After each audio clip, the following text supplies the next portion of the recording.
Kaols, bonjour. Bonjour. Le Café Solo participe à la Grande Braderie. Depuis quand et pourquoi? La Grande Braderie depuis maintenant 4 ans.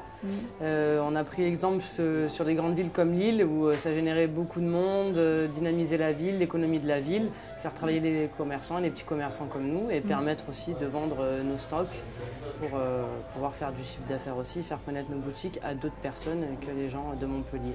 Alors quel intérêt pour le Café Solo à participer à cette Grande Braderie? Un intérêt déjà économique, pouvoir vendre mes invendus, faire connaître mon magasin, dynamiser, générer du chiffre d'affaires aussi et faire connaître la boutique. Est-ce que l'agencement est différent d'habitude? Comment ça se passe au niveau des présentations des produits? Du coup, tout est exposé dehors, donc ça libère de la place à l'intérieur, donc ça me permet de mettre des tables pour installer mes clients en intérieur.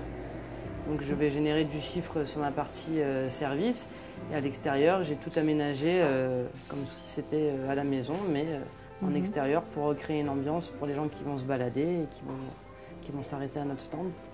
Vous avez communiqué particulièrement pour cet événement et vous avez créé La quelque chose? région communique pour nous puisque c'est un événement qui est créé par la Chambre de commerce, donc c'est eux qui prennent en compte toute l'animation de la braderie du centre-ville de Montpellier. Comment ça se présente?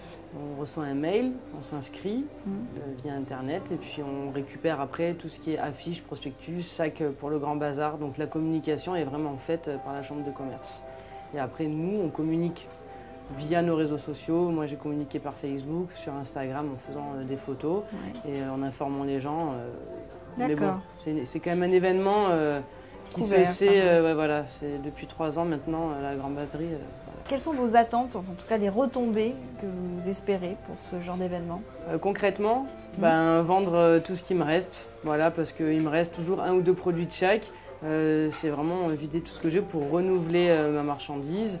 Et puis il y a quand même une ambiance particulière. Donc il y a des gens qui viennent d'autres régions, donc ça permet aussi de connaître le centre-ville de Montpellier. Leur faire découvrir mon magasin, mon métier aussi. Le but c'est qu'ils s'installent aussi, qu'ils aient envie de déguster un petit café. Pas forcément vendre que des choses en braderie, mais aussi rentrer et acheter du café et du thé et découvrir le lieu. Tous les produits ne sont pas bradés? Non. Vous choisissez uniquement des produits spécifiques? Des produits d'hiver, notamment des chocolats, parce qu'on arrive dans les saisons estivales, donc c'est des produits que je ne fais plus du tout l'été. Des vaisselles, du thé de Noël. Voilà, tout ce qui ne sera pas vendu l'été. Est-ce qu'il y a un type de public différent pour cette grande braderie? Il y a tout le public.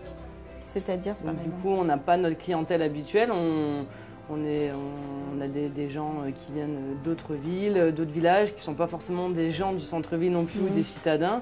Donc il y a aussi une autre approche commerciale au niveau des braderies, où même si on est sur des petits prix, on est des fois confronté à des négociations comme un peu dans les souks. Non, mais c'est ça. Donc même sur des produits à 1 euro, non, ils vont vouloir qu'on le baisse à 40 centimes. Et ça vous arrive d'accepter de négocier comme ça? Ouais. Ah, c'est un jeu.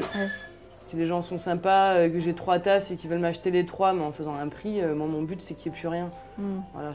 Si c'est pour que ça me reste au bout de 3 jours pour 1 euro, c'est pas non plus. C'est un peu le but des vides-greniers, des braderies, c'est ça, on négocie. Voilà. Le prochain événement, ce sera quoi? Le prochain événement, ce sera de nouveau la Grande Braderie pour la rentrée de septembre, parce qu'en fait, ils en organisent 2.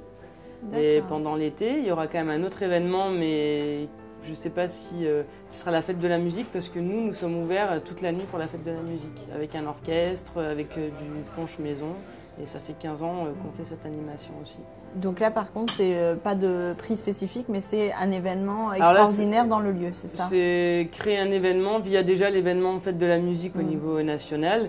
Et voilà, nous, on a un ami musicien qui vient. Donc le magasin n'est pas ouvert aux clients, il est ouvert sur la rue, mais on installe une immense terrasse à l'extérieur. L'orchestre, on prépare des hot dogs maison, du punch.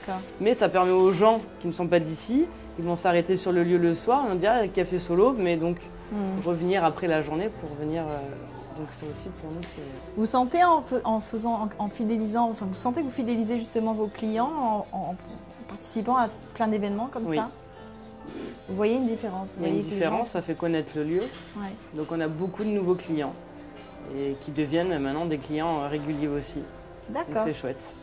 Merci beaucoup, Jessica. Merci à vous, bonne journée. Merci. La Grande Braderie dure 3 jours plein de rencontres, d'échanges, mais aussi de négociations, où tous les publics se rencontrent et parfois se retrouvent simplement autour d'un café, dans une terrasse, pour profiter de ce moment.